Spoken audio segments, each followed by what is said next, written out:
विभाग र मन्त्रालय पुरस्कृत हो, उपभोक्ता समिति एउटा पुरस्कृत भएन। त्यसै बेला मैले जुत्ता कसले लगाउनु पर्ने हो, माला कसले लगाउनु पर्ने हो, यसको विश्लेषण गर्नु परेको थियो मैले ठाउँमा।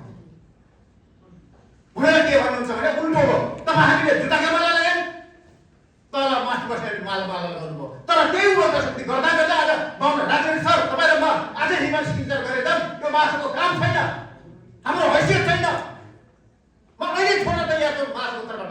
हामीले के गरे 52 सालदेखि आजसम्म भन्दा हामीले गरेका नियम कानुन ऐनहरू स्वायत्त संस्था त्यति स्वायत्त संस्था विघटन गरेर आज स्थानीय सरकारको हिसाबमा समितिमा फाल्यौँ। हामी मासु उत्तरबाट हामी के बोलेका छौँ भन्दा केही छैन भन्नु।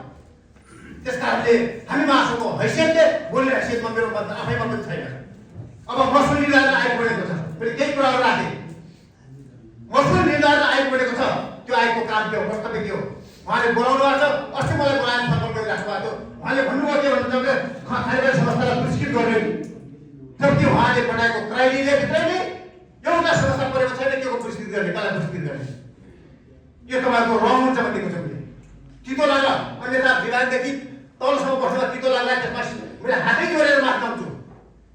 मैले मेरो इन्टेन्सन कसैलाई डिमोलाइज, कसैलाई बेइज्जती, कसैलाई गर्ने मेरो आशय होइन। आशय मात्रै के हो भने चाहिँ जुन ठाउँमा बसेका छौँ, काम गर्नको लागि बसेका छौँ, त्यो काममा क्राइटेरिया क्रियाशील होस् भन्ने मेरो आफ्नो धारणा हो। खाली के हामीले जे कुरा गरेका छौँ तपाईँले जेसमै भन्नुहोस्, भोगिसक्नु भएको छ। 2 नम्बर क्षेत्रको बर्चिया खानेपानी कार्यालय मेरो साहबले विघटन गर्नुहुन्छ। कोही बोल्यो उपभोक्ता समितिको जेबमा पैसा छैन, विघटन गरेर घर गयो। को गर्छ उपभोक्ता समिति? तपाईँहरूले बनाएको पोलिसी नियम कानुन ऐनहरू कस्ता बनाइदिनु भएको छ भन्नुहुन्छ भने क्यान्सरको रूपमा सुरु गरिदिनु भएको छ। क्यान्सर लाग्यो भने हेल्थ कार्ड पलाउँछ, हेल्थ कार्ड पलाउँछ। जस दिनसम्म तपाईँहरूको मिल्ने मेयर साहब हुनुहुन्छ, तपाईँसँग संस्था छ, जस दिन तपाईँसँग मिल्ने संस्था छैन, त्यसले त्यो खाली छ। जति ठुलो कुरा गरे पनि छैन, केही पनि अधिकारले त्यो दिएको छैन।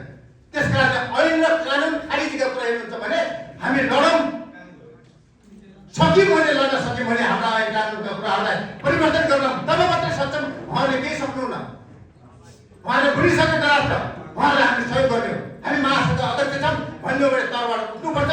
एउटा शिक्षकले आफ्ना मागहरू पुरा गर्दा काठमाडौँ केन्द्र दिन्छ, एउटा सञ्चालित व्यवसायले माग आफ्नो व्यवसाय गर्दा उसले पाउनुपर्ने